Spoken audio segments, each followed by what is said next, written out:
इमरान खान एक नेता, एक उम्मत, वो सिर्फ एक इंसान नहीं है। वो एक जज्बा है जो हर दिल में जिंदा है।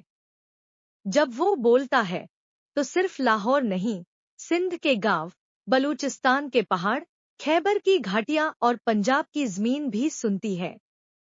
आज एक सिंधी अपने बेटे से कहता है, बेटा, यही है वो शेर जो कभी किसी के आगे नहीं झुका।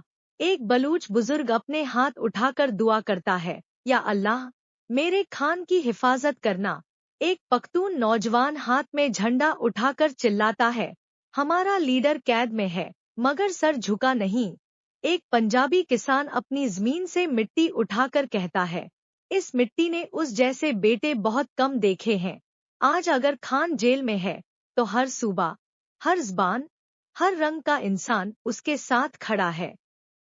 क्योंकि ये सिर्फ इमरान खान की लड़ाई नहीं है, ये पूरे पाकिस्तान की आवाज है। वो सिर्फ एक नेता नहीं, वो एक उम्मत है, एक उम्मीद है।